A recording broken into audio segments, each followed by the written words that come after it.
Hello there. Great Britain has been sliding from one crisis to the next since the Brexit referendum at the latest. The European Union is lagging behind Great Britain in terms of economic growth.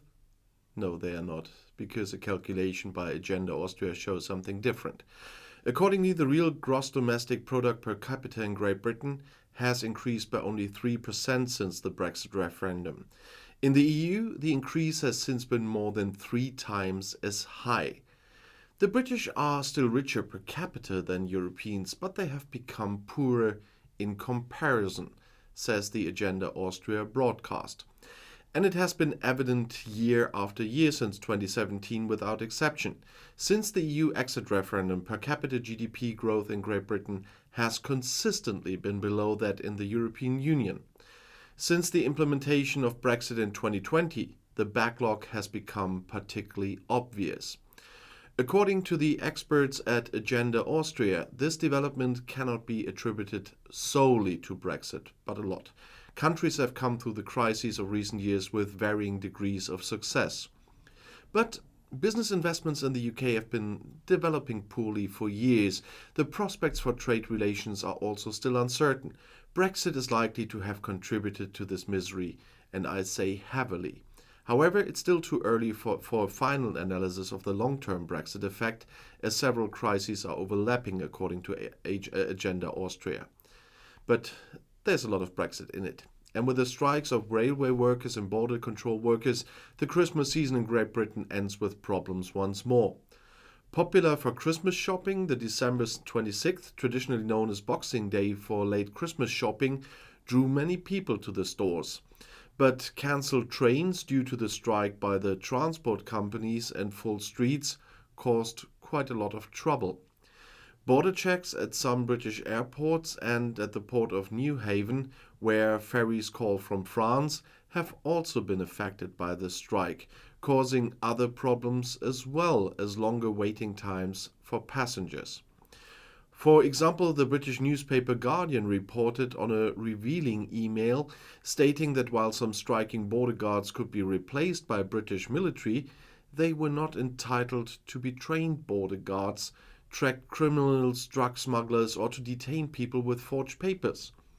The email states that the circumstance could have an impact on the operational business at airports.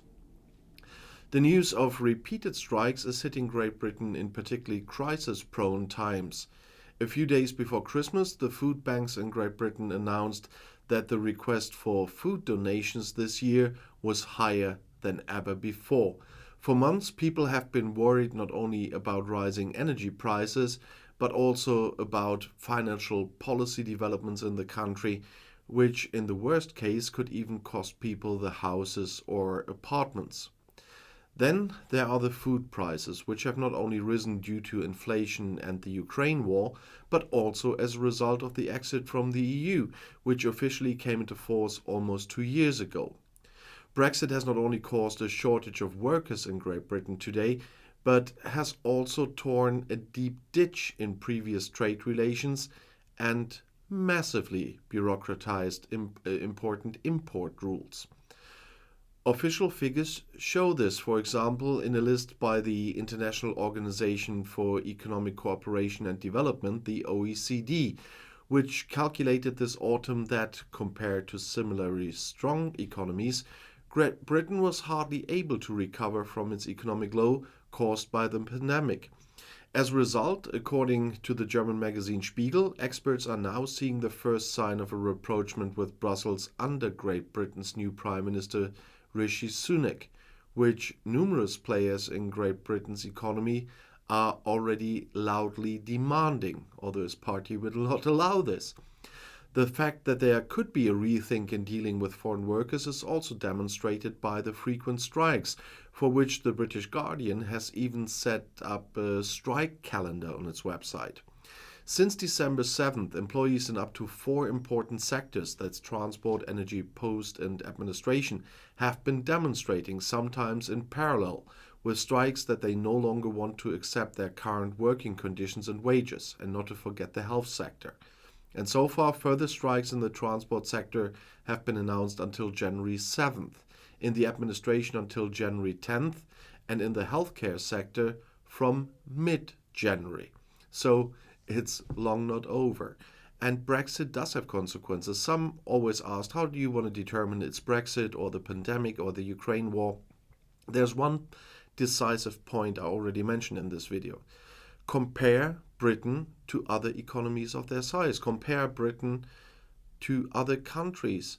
And you see that other countries are coming much better out of the pandemic, or are dealing better with the rising costs, or don't have that much rising cost as it is in Britain. In Britain, there's always a little bit more of crisis than in the other places. And that part is caused by Brexit. And I'll see you in my next video. I'll be back.